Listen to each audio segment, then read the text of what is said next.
नमस्कार सर्व यूट्यूबकरांना, कसे आहात सगळे?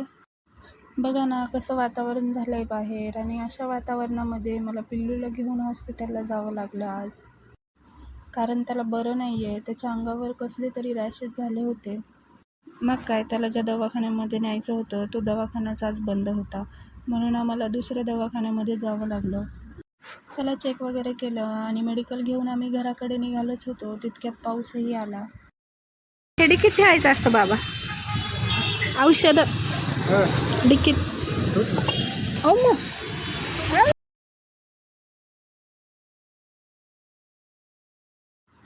पण तेवढं तरी बरं झालं, मला बाबांनी आधीच छत्री घ्यायला सांगितली होती. मग काय, छत्री घेऊन कसंबसं बसले. पिल्लूलाही घेतलेलं होतं हातामध्ये, आणि छत्रीही धरली होती आणि मोबाईलही धरला होता.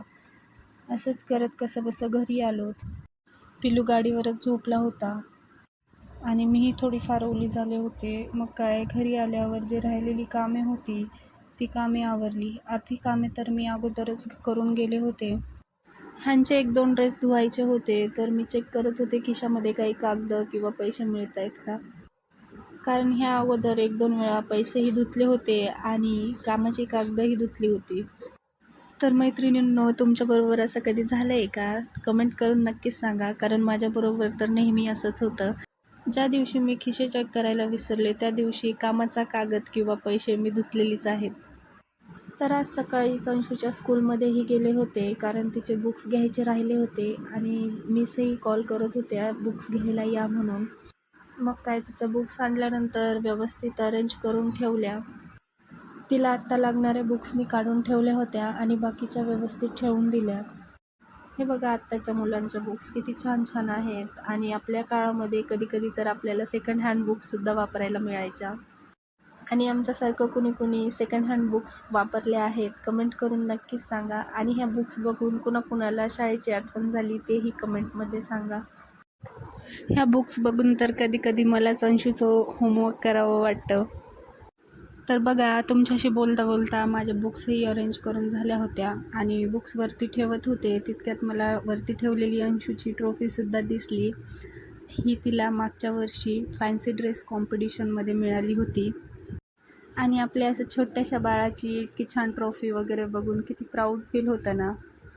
इकडे ह्या दोघी शाळेतून आल्या होत्या आणि हल्ली यांना स्वतःची कामे स्वतःच करायला आवडायला लागले. आणि इथे बघा, मला अंशूला किती लाडीगोडी लावावं लागतं. स्कूलमधून आली आणि तिला व्हिडिओ काढ म्हटलं तर ती व्हिडिओमध्ये यायला नाही म्हणत होती. मग काय, तिला लाडीगोडी लावण्यात थोडा वेळ गेला. तितक्यात पिल्लूही उठलं. ह्या दोघीजणी एवढा धिंगाणा करतात की त्याची झोपही पूर्ण होत नाही आणि तो अगोदरच उठून बसतो. मग काय, त्याला औषधं पाजायचं मोठं एक टास्कच आहे. तो औषधच पित नाही. त्याला औषध पिताना फार उलटीही होते. कसंबसं रडत पडत बिचाऱ्याने औषध पिऊन घेतलं आणि त्यानंतर त्याला थोडंसं खेळवलं आणि मी त्याला झोपू घातलं होतं. पिल्लूला झोपेपर्यंत 2 वाजले होते आणि भूकही खूप लागली होती. मग काय, जेवायला बसले आणि व्हिडिओ काढायचंसुद्धा विसरून गेले होते. मग काय, अर्धवट जेवणाचा व्हिडिओ काढला आणि तेवढ्यात अंशू तनूलाही भूक लागली होती. मग काय, त्यांच्यासाठी शेवया बनवल्या होत्या. तिखट शेवया त्यांना फार आवडतात. तर तुम्हालाही ह्या शेवयांची रेसिपी हवी असेल तर मी ऑलरेडी चॅनलवर व्हिडिओ अपलोड केला आहे, तुम्ही तिथे जाऊन बघू शकता. आणि ह्या दोघींची रिॲक्शन बघा, त्यांना शेवया फार आवडल्याही होत्या. तर असेच व्लॉग बघण्यासाठी माझ्या चॅनलला सबस्क्राईब करा. आणि तुम्हाला हा व्लॉग कसा वाटला कमेंट करून नक्कीच सांगा. आणि आवडल्यास लाईकसुद्धा करा.